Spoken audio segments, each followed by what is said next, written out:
Berdasarkan data yang saya rangkum dari berbagai sumber, ada 10 jenis penipuan online yang marak di Indonesia. Yang pertama adalah phishing, yaitu kejahatan yang dilakukan oleh oknum dengan menghubungi calon korbannya melalui email, handphone, atau pesan teks dengan mengaku dari lembaga resmi. Biasanya mereka melakukan phishing dengan menanyakan beberapa data sensitif seperti identitas pribadi, detail perbankan, kemudian kartu kredit dan juga kata sandi. Informasi yang pelaku dapat akan digunakan untuk mengakses akun penting yang mengakibatkan pencurian identitas hingga kerugian finansial. Untuk yang kedua, caranya lebih rumit tapi lebih berbahaya karena phishing akan mengarahkan mangsanya ke sebuah situs web palsu sebelum para korban menyadarinya. Dengan cara ini, sebuah perangkat akan dengan mudah diakses oleh pelaku. Kemudian ada yang namanya sniffing. Hati-hati yang suka berinteraksi di tempat umum menggunakan wifi umum di ruang publik. Ini akan digunakan oleh para pelaku kejahatan. Kemudian ada yang namanya sniffing. Hati-hati yang suka berinteraksi di tempat umum menggunakan wifi umum di ruang publik. Ini akan digunakan oleh para pelaku kejahatan. Selanjutnya social engineering, yaitu memanipulasi psikologi korban sehingga tidak sadar memberikan informasi penting yang sensitif yang kita miliki. Lalu ada juga yang namanya money mule, jenis penipuan oknum yang meminta korban untuk menerima sejumlah uang ke rekening untuk ditransfer ke rekening orang. Secara logika, kalau mau transfer, ya langsung transfer saja, kenapa harus minta bantuan kita? Kemudian selanjutnya, kita perlu mewaspadai bahwa berbagai modus penipuan terus berkembang seiring intensitas belanja online, baik lewat e-commerce maupun lewat media sosial.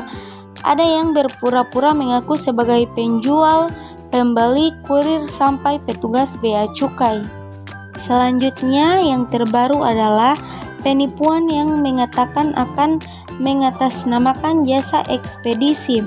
Modusnya meminta korban untuk melakukan pengecekan resi jasa pengiriman lewat ekstensi aplikasi yang dikirimkan oleh penipu, dan ini nantinya korban diminta untuk mengunduh format aplikasi. Penipu berpura-pura jadi penipu kemudian mengirimkan file dengan ekstensi aplikasi yang sebenarnya berbahaya dan mengandung spyware. Apa itu spyware? Ini adalah merupakan perangkat lunak yang dirancang untuk memasuki perangkat komputer atau smartphone Anda. Selanjutnya, kasus yang lagi marak-maraknya yaitu pinjol atau pinjaman online ilegal. Kemenkominfo telah memblokir 3.856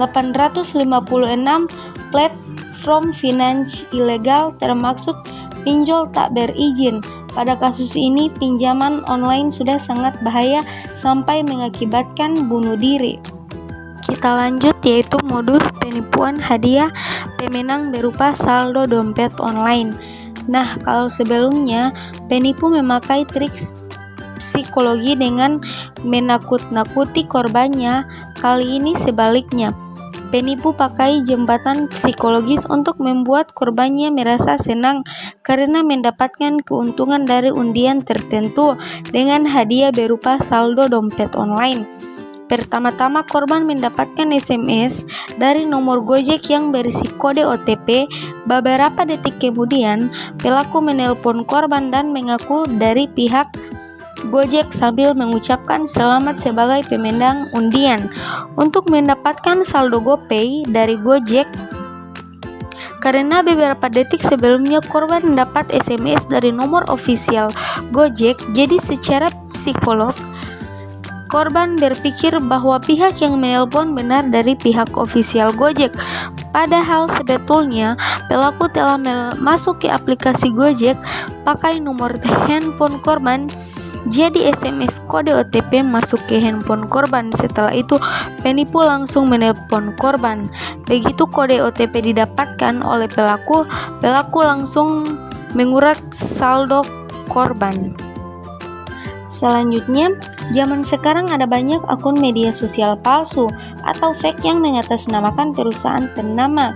Seringkali akun medsos produk-produk layanan jadi sasaran keluhan para pelanggan. Jadi, kebiasaan user ini sering dimanfaatkan oleh penipu yang membuat akun-akun medsos palsu dengan menyatakan link formulir keluhan pelanggan. Tanpa sadar, user mengisi data pribadi mereka dalam formulir itu dan akhirnya dijadikan sasaran target kejahatan penipuan online.